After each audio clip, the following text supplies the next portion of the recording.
अदालत मतलब जब भी हम अदालत शब्द सुनते हैं तो हमारे दिमाग में सबसे पहली चीज क्या आती है? वही फिल्मों वाला सीन, तारीख पे तारीख। और क्या। बिल्कुल।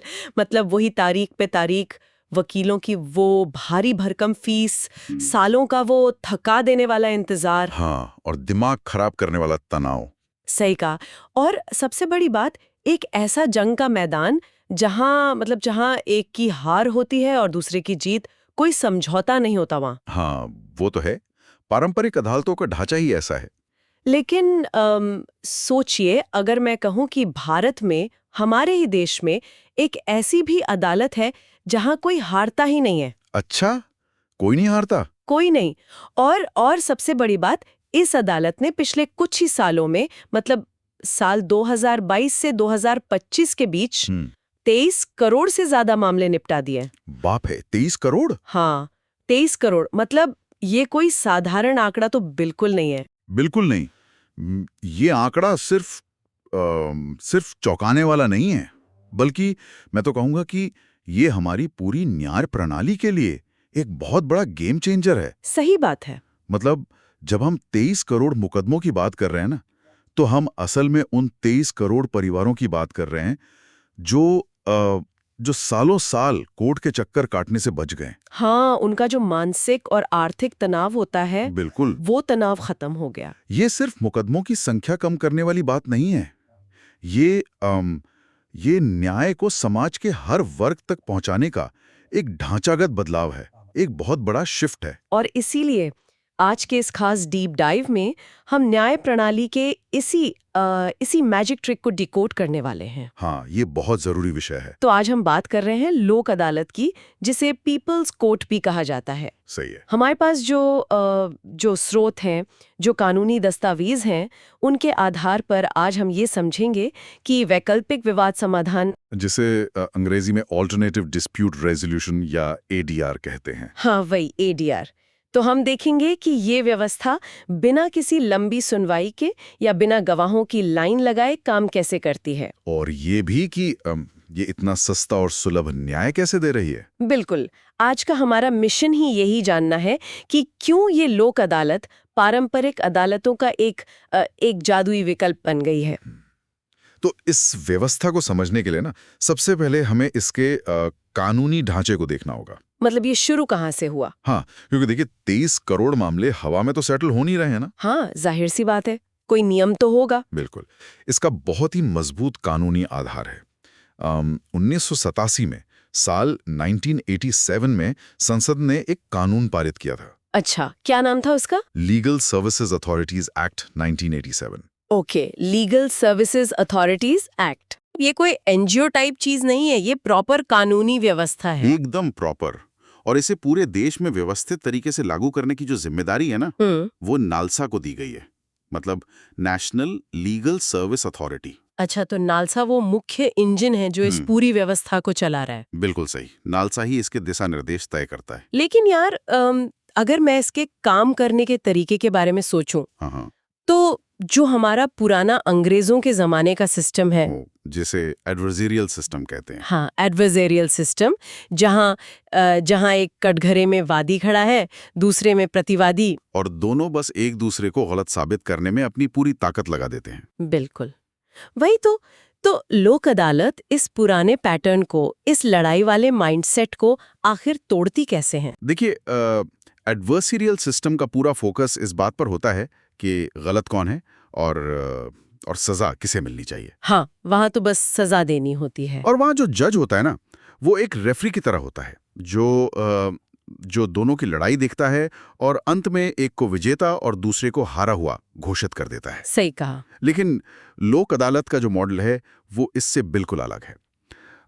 अगर मैं इसके इतिहास में जाऊं, तो इसकी जड़ें महात्मा गांधी के सुलह समझौते के सिद्धांतों से जुड़ी हैं। अरे वाह, गांधी जी के विचार। हाँ, और जो हमारी भारत की प्राचीन पंचायत व्यवस्था हुआ करती थी ना, जहां गांव के लोग बैठकर मामले सुलझाते थे, ये उसी विचारधारा पर आधारित है। अच्छा, तो इसमें जज नहीं होते क्या? जज और मजिस्ट्रेट होते हैं, बिल्कुल होते हैं। लेकिन उनका काम यहाँ फैसला सुनाना या किसी को सजा देना नहीं होता। तो फिर वो क्या करते हैं? वे सिर्फ एक मध्यस्थ की भूमिका निभाते हैं, मतलब एक फैसिलिटेटर की तरह। ओके, मतलब वो बस बातचीत करवाते हैं। बिल्कुल। यहाँ सिर्फ एक ही कानून सर्वोपरि है, और वो है दोनों पक्षों की आपसी सहमति, म्यूचुअल कंसेंट। अच्छा, मतलब अगर दोनों राजी हैं तभी कोई निर्णय होगा। 100%। अगर दोनों पक्ष किसी एक बात पर सहमत नहीं है, तो लोक अदालत कोई फैसला नहीं थोप सकती।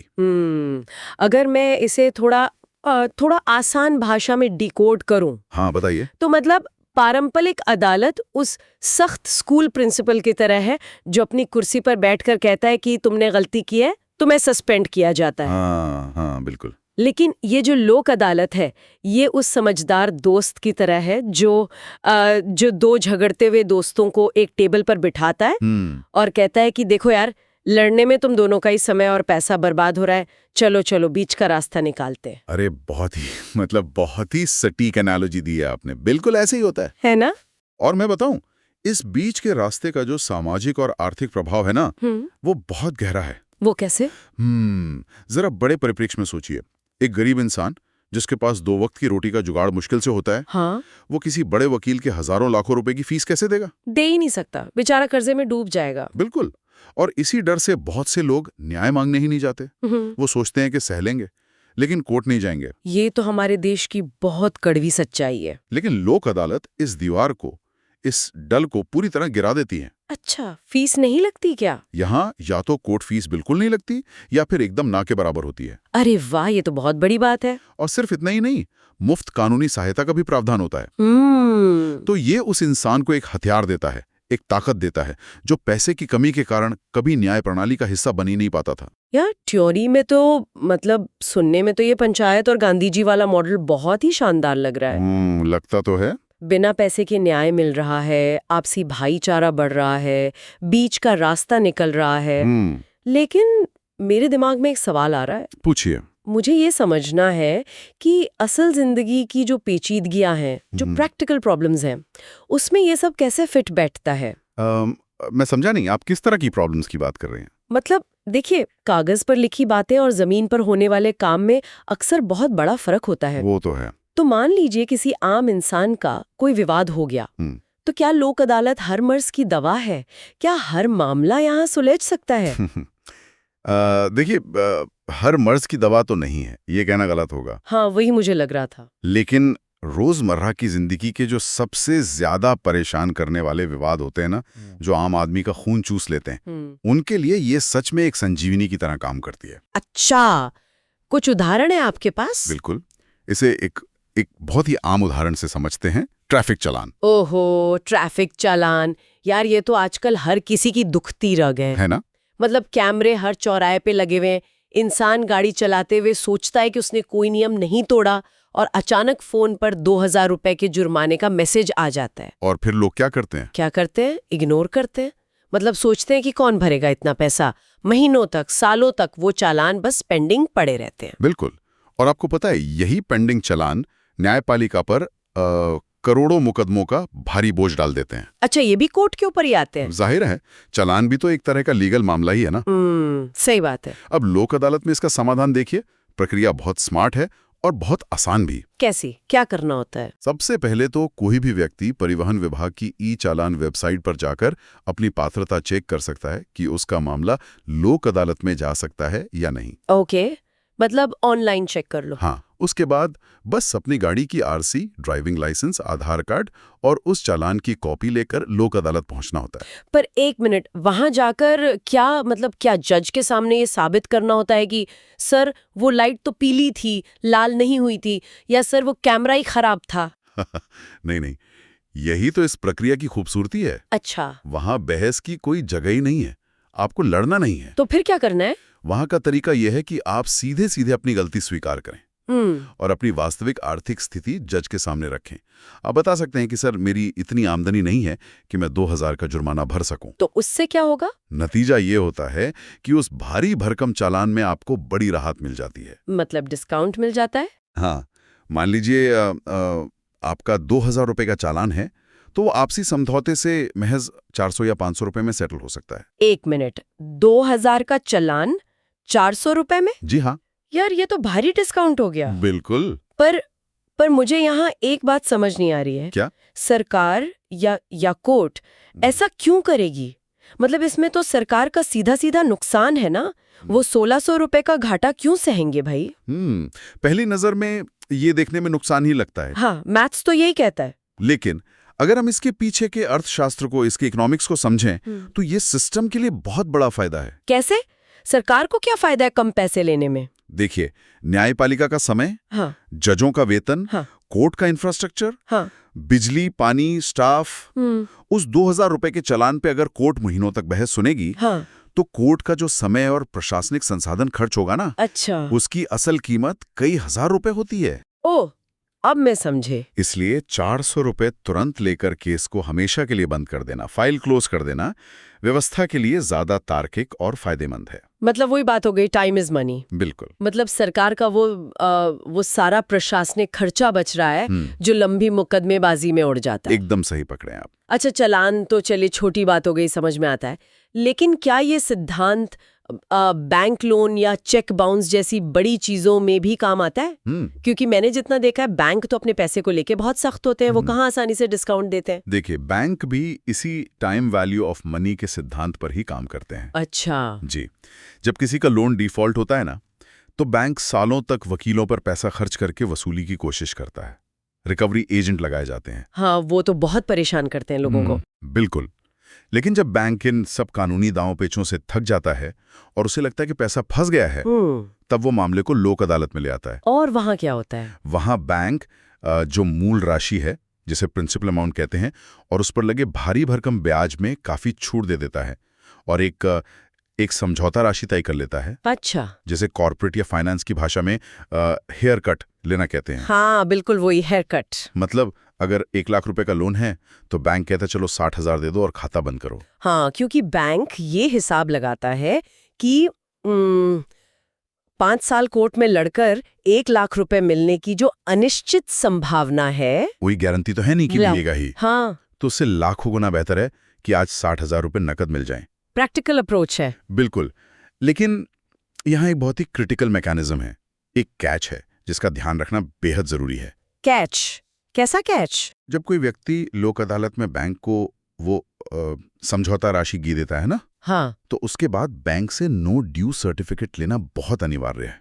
नो ड्यू सर्टिफिकेट मतलब बैंक की तरफ से एक लिखित प्रमाण कि अब आपके ऊपर कोई भी उधारी बाकी नहीं है। एकदम सही। ये बहुत बहुत महत्वपूर्ण कदम है। क्यों? अगर पैसे दे दिए तो बात खत्म ना? नहीं, अगर किसी ने पैसे तो जमा कर दिए लेकिन ये सर्टिफिकेट नहीं लिया, तो तकनीकी रूप से वो लोन खाता बंद ही नहीं हुआ। अरे बाप रे। हाँ, भविष्य में मान लीजिए बैंक का कोई नया ऑडिट होगा और उस व्यक्ति को फिर से कानूनी नोटिस आ सकता है कि आपका पैसा बाकी है। यार, ये तो बहुत रिस्की है। इसीलिए समझौता करने के बाद पूरी कागजी कार्रवाई खत्म करना सबसे जरूरी है। और चेक बाउंस के मामलों में भी यही होता है। बस शर्त यह है कि चेक देने वाला और जिसका पैसा फंसा है, दोनों समझौते के लिए तैयार हों। इस सच में बहुत ही काम की जानकारी है। इसके अलावा जो हमारे स्रोत हैं, उनके आधार पर और किस तरह के विवाद हैं जो आम जीवन को प्रभावित करते हैं और यहाँ सुलझाए जा सकते हैं? इसमें बिजली और पानी के बिलों के वो विवाद आते हैं जहां बहुत भारी पेनल्टी या लेट फीस लग गई हो। अच्छा, वो भी कम हो जाती है? बिल्कुल।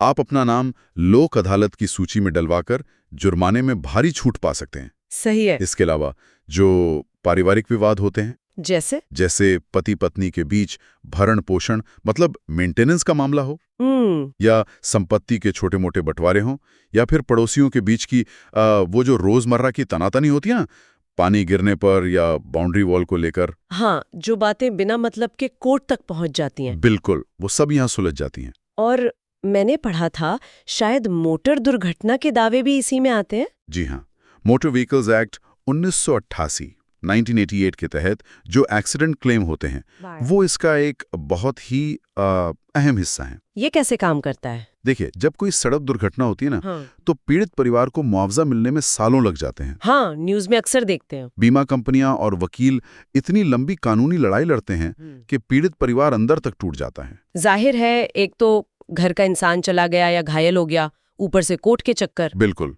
लेकिन लोक अदालत में क्या होता है, पीड़ित पक्ष, वाहन मालिक और बीमा कंपनी एक ही टेबल पर बैठते हैं। और तुरंत एक राशि तय कर लेते हैं।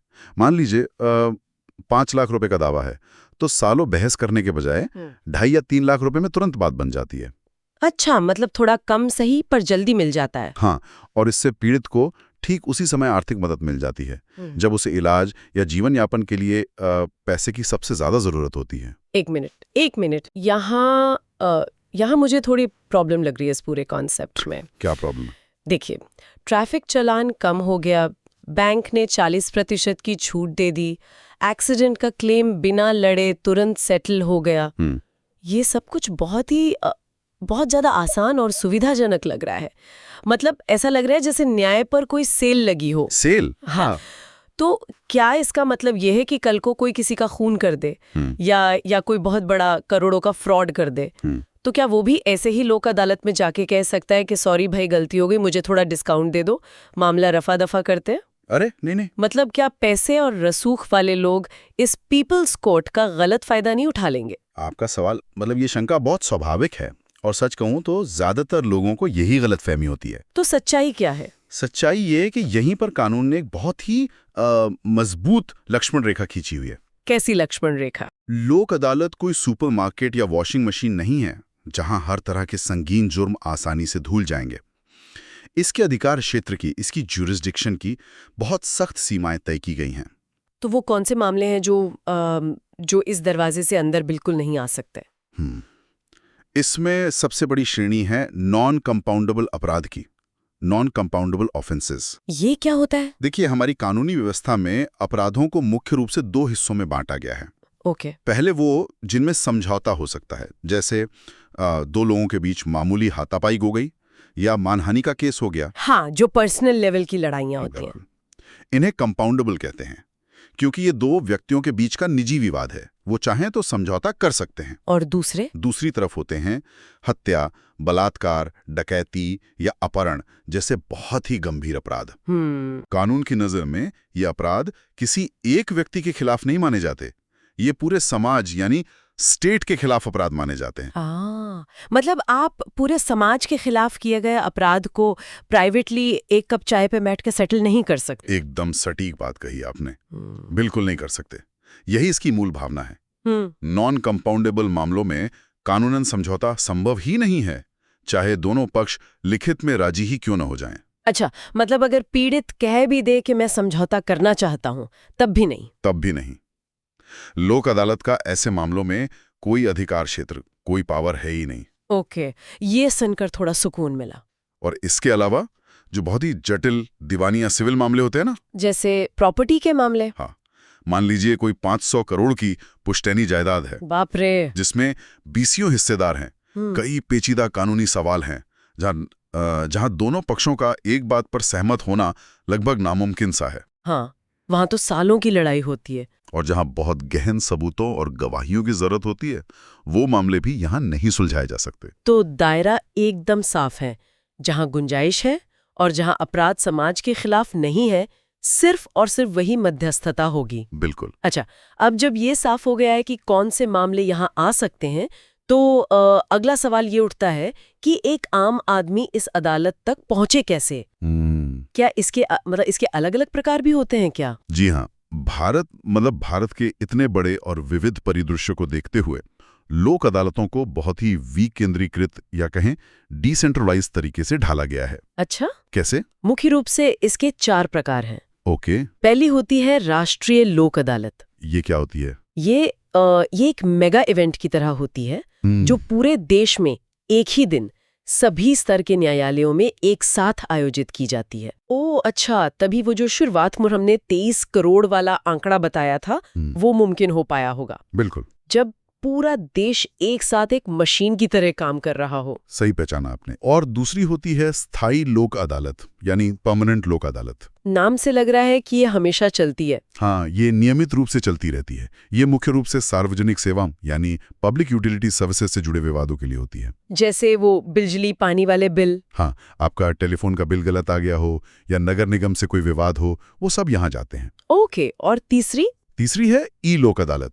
ई लोक अदालत मतलब ऑनलाइन? बिल्कुल, ये पूरी तरह ऑनलाइन या वर्चुअल तरीके से होती है। अरे वाह, मतलब अदालतों के लिए भी वर्क फ्रॉम होम। आप ऐसा कह सकते हैं। इसमें घर बैठे बैठे ही वीडियो कॉन्फ्रेंसिंग के जरिए मामला सुलझ जाता है। आपको कोर्ट जाने की जरूरत ही नहीं। ये तो बहुत ही बढ़िया है। और चौथी कौन सी है? चौथी बहुत दिलचस्प है, मोबाइल लोक अदालत। मोबाइल मतलब फोन वाली? नहीं नहीं, मोबाइल मतलब जो चलती फिरती हो। ओहो, अच्छा। ये न्याय को लोगों के दरवाजे तक पहुंचाने का मॉडल है। ये कैसे काम करती है? इसके तहत विशेष शिविर लगाए जाते हैं या वैन के जरिए दूर दराज के ग्रामीण इलाकों में और यहाँ तक कि जेलों में भी अदालत खुद पहुंचती है। क्या बात कर रहे हैं? जी हाँ, मतलब जिन लोगों के पास शहर के कोर्ट तक आने का किराया भी नहीं है ना, उनके लिए न्याय खुद चलकर उनके पास आता है।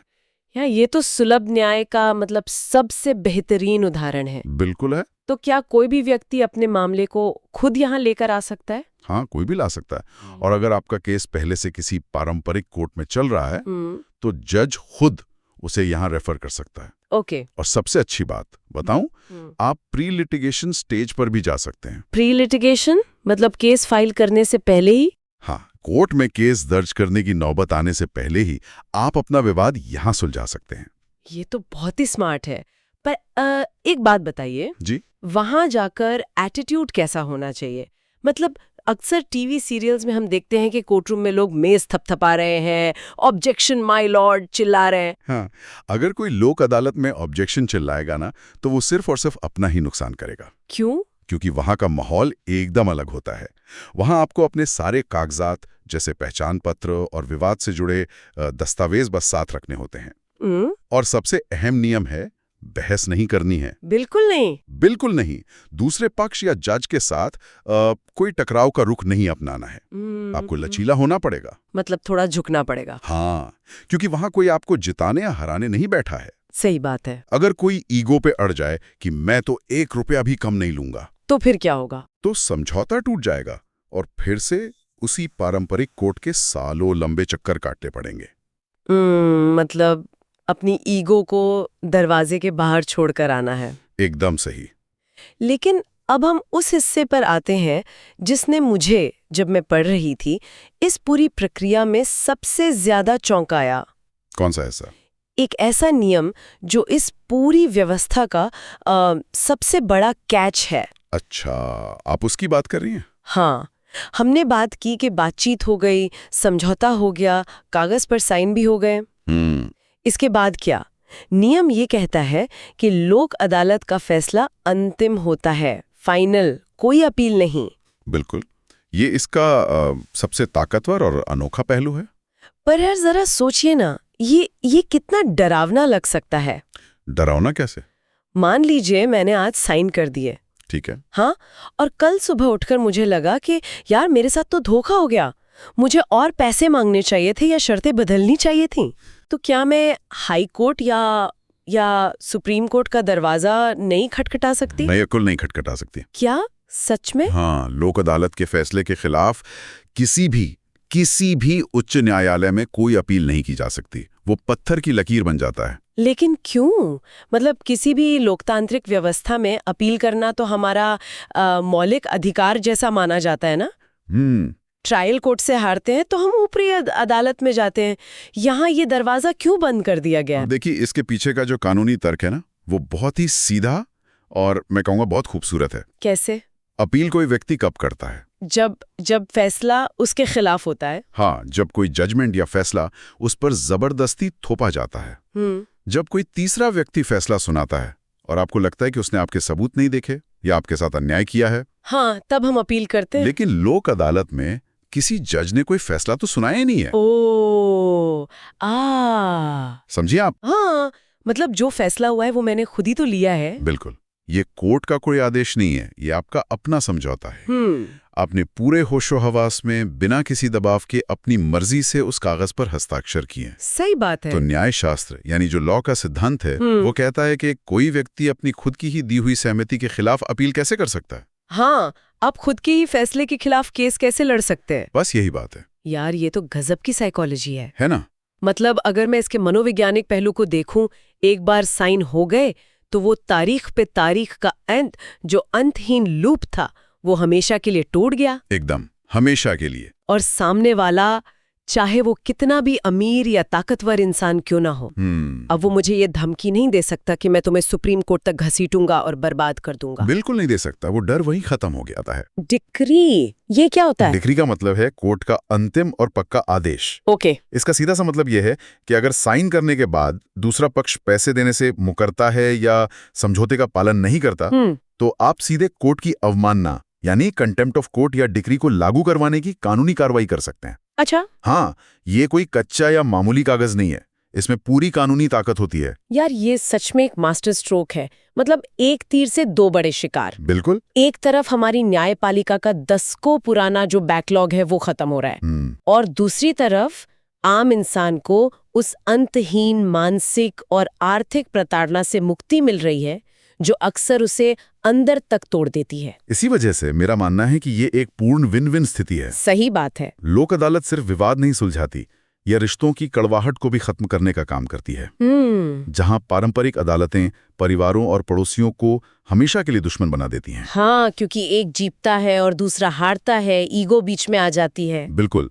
वहीं लोक अदालत का आपसी समझौता उन्हें आगे बढ़ने और अपने रिश्तों को बचाने का मौका देता है। तो आज के इस संपूर्ण विश्लेषण को समेटते हुए हम ये कह सकते हैं कि हर लड़ाई को अंत तक लड़ना बहादुरी नहीं होती। बिल्कुल नहीं होती। कभी कभी अपना थोड़ा सा नुकसान सहकर या थोड़ा सा झुककर मामले को वहीं खत्म कर देना सबसे बड़ी समझदारी होती है। एकदम सही बात है। क्योंकि जो मानसिक शांति और सुकून आपको कोर्ट कचहरी के चक्करों से बचकर मिलता है, उसकी कीमत किसी भी बैंक बैलेंस से कहीं कहीं ज्यादा है। शांति, समय और ऊर्जा, इनका कोई मोल नहीं होता। बिल्कुल। सालों तक जो ऊर्जा लड़ाई झगड़े और कोर्ट में नष्ट होती है, उसे अगर कोई व्यक्ति अपने जीवन को संवारने में लगाए, हाँ, तो वो कहीं ज्यादा तरक्की कर सकता है। और आज के इस डिस्कशन के बाद एक बहुत ही दिलचस्प और बहुत ही गहरा विचार मेरे दिमाग में आ रहा है। क्या विचार है? जो मैं यहाँ हमारे सभी सुनने वालों के लिए छोड़ना चाहूंगी। 23 करोड़ मामले जो हमने शुरू में बात की थी, हाँ। बिना किसी लंबी अदालती बहस के, बिना किसी अपील के, सिर्फ और सिर्फ लोगों की आपसी सहमति से सुलझ गए। बिल्कुल सुलझ गए।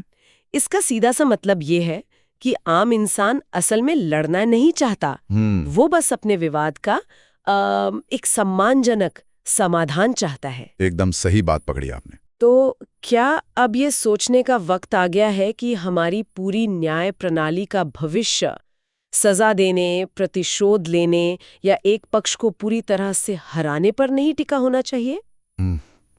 बहुत बड़ा सवाल है ये। क्या वो दिन दूर है जब न्याय का ये पीपल्स कोर्ट मॉडल जो आपसी समझौते और मध्यस्थता पर चलता है, यही हमारी मुख्य धारा बन जाएगा? हो सकता है। और क्या भविष्य में वो जो पारंपरिक अदालतें हैं, वो वकीलों और जिरहे का जंग का मैदान सिर्फ कुछ बहुत ही गिने चुने गंभीर और अपवाद वाले मामलों के लिए ही रह जाएंगी? ये मतलब ये न्याय की परिभाषा को ही पूरी तरह से बदल देने वाला विचार है ना? अगर समाज का विकास सच में इसी दिशा में होता है, तो मुकदमों का वो जो भारी बोझ है, वो एक दिन सिर्फ इतिहास बनकर रह जाएगा। और शायद तब तारीख पे तारीख सिर्फ पुरानी बॉलीवुड फिल्मों का एक मजेदार डायलॉग भर रह जाएगा, असल जिंदगी की डरावनी सच्चाई नहीं। बिल्कुल। तो आज के इस खास डिस्कशन में बस इतना ही। इन विचारों पर जो हमने आज डिस्कस किए, उन पर सोचिएगा जरूर। हम मिलेंगे अगली बार एक नए विषय और एक नई समझ के साथ। तब तक के लिए विदा।